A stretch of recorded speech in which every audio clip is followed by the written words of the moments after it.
This Savage W MMA fan back with another video, and in this one I want to examine Kayla Hype Job Harrison in a little bit more detail.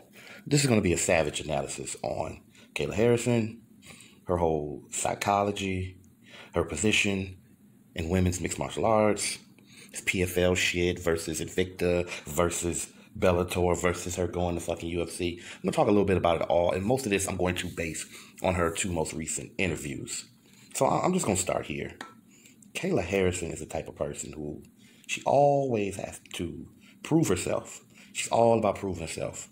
And at this point, I think Kayla Harrison is caught between proving other people wrong versus trying to prove herself wrong. And you can see it. You can see it. This girl's very emotional and is not, she's just not as stable as she, need to mentally be, in my opinion. I'm not a doctor. I'm not a diagnoser. I'm just basing on the evidence that I'm seeing. So don't come and say, Savage saying he know that she had. No. I'm not doing that YouTube doctor shit. Get the fuck out of here with that. I'm just simply stating that Kayla, like a lot of fucking humans, all of them, she got some motherfucking problems. And, she had some issues and abuse issues as a child. She's been scarred. And fighting is kind of like her mental protection from damn near everything. And she even recently took on the responsibility of two of her nephews. It's in the interviews. You can get more deep details. I'll leave all that shit linked below. But the bottom line is that she's taking on parent roles of these two young children. And honestly, the way she was speaking in the interview, it may be a good thing, because she was saying that, hey, you find out that fighting isn't everything and that there's other things and trying to parent a child and take care of them. I mean, hopefully it doesn't become too much for her, but I think that's good that she has something going on in her motherfucking life other than just fighting. Because a lot of these people out here, they'll act like they care about you one day. And so, you're all by yourself.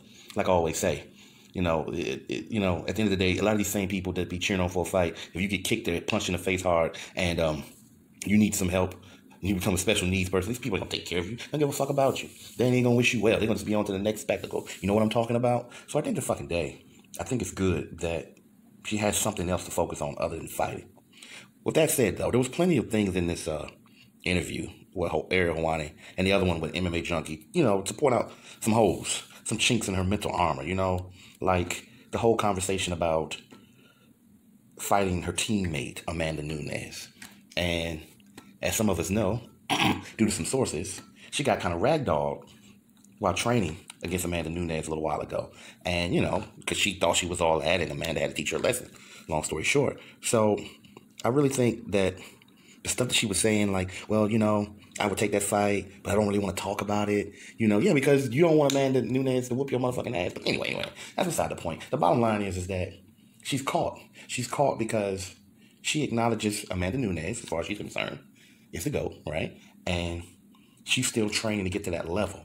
But the thing that kills me about it is that she's so arrogant in her approach to other fighters and to fighting that it's a turnoff. It's a turnoff for a lot of people. It's a turnoff for me, and I think it's even a turnoff for a lot of promoters. Other than Scott Coker, who just wants to see, Chris Cyborg beat the shit out of her. And that brings us to Chris Cyborg. Now, Chris Cyborg actually responded to Kayla Harrison's statement in one of her interviews saying that, hey, I would jump at the opportunity to fight Chris Cyborg. So Chris Cyborg says, Cyborg versus Harrison, PFL versus Bellator. Come on. You can even get your nice little pretty PFL outfit up, and shit. You can throw a bow on top of it and I'll smash it off, So at the end of the day, if she want to get Chris Cyborg, she can get Chris Cyborg anytime she want. But we know that's not likely to happen because she is the face of PFL and she's not interested in getting that face wrecked. That's the bottom line, folks. So it's interesting that she would continue this narrative that she can fucking go in there and handle Chris Cyborg. She knows she can handle Chris Cyborg right now. And another thing that interested me was the body language of Kayla Harrison during this whole interview, right? The information she would spill as she was trying not to say it. Like she just, like Coach Sean Harrison said, she just do this too much. She talk too damn much, right? And there was a part of the interview where she was asked, the Ariel Hawani one, where she was asked, so you cut down to 145, so how do you feel about that? And she looked away. You could see the tear glands. You could see that she was trying not to cry. And she was like, well, for the young people, and, I go against it and whatnot. I'm not really for weight cutting. And it was tough, but I did it. In my personal opinion, okay? This is my opinion. I think the shit had less to do about young people coming up and weight cutting. I'm not saying it's not a real issue. There is too much weight cutting, and there is several fighters that don't need to be cutting weight, or cutting as much weight as they are cutting, right? But at the end of the damn day, I believe what she was expressing was how hard it was for her to cut down that 10 extra pounds from 155 going down to 145. That's what I think the shit really was. I think the discipline that it takes for a woman who has her build and is used to fighting the way that she fights, and that muscle mass being her advantage, was hard for Kayla to achieve that weight cut. That's just what it is. And she said something else that was kind of funny to me. She was saying, well, when I fight at 155, I eat only healthy stuff, but I eat what you want. As somebody who eats what they want a lot of times, you can't do both.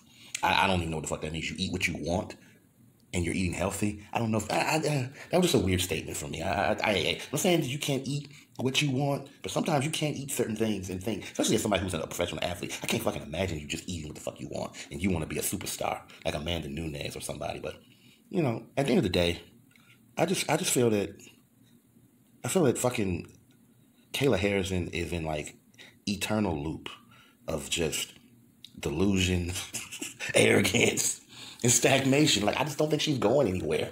I mean, I think she's never going to progress until she breaks free from this invincibility mindset. Shout out to Combo Breaker 99. He did a video talking about Valentina Shevchenko's recent victory over Jennifer Maia. And the bottom line is, like he said, it's not that Valentina is invincible. It's just that she's so great. She possesses so much greatness that she overcomes shit, At the end of the day, yeah, we use fucking crazy-ass hyperboles to describe Valentina, but we know she's human. She's just a human on a whole nother level that seems unfucking human, And the reality is that Kayla Harrison needs to fucking accept the fact that it's hard to stay undefeated in this motherfucking sport. And you paying dues might mean you may have to pay with an ass whooping. So she has to break free of this. This ain't judo. This ain't what it was. And I'm sure she lost on many levels in other situations, but I just think she's so insecure, and this recent fight, it all it proved to me was she's not ready. She's not ready. If she's struggling with a fighter like that, then don't sign up for sideboard. So she needs to really work on some things. She needs to work on some things, and she needs to accept some things, because I'm telling you, right now, this false front, the moment she step up in competition, they gonna shatter that shit like motherfucking glass. So, yeah, that's most of my thoughts right now on her, because I just think once she accepts the fact that not only she can lose, that she's likely to lose to somebody, that it can happen. Even Mike Tyson, he had this indestructible mystique, but he came out and said, yeah, I was afraid. Yeah, I felt fear.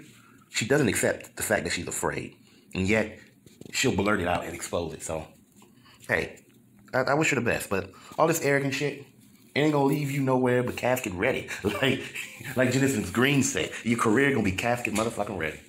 So, I have more videos coming soon. I'll probably take a break from fucking Kayla Harrison, because unless there's a fight that I want to see get booked real soon between her and Cyborg or somebody else significant, I really don't give a shit right now. But this is what she needs to do. She needs to sit back, go deep into herself, and accept reality. Accept herself for who she is, where she's at, and what could happen. Because to me, at some point, she just may be headed toward an ass whooping. And you're going to have to be strong enough to pick yourself up off the ground and keep it moving. This is Savage W, MMA fan.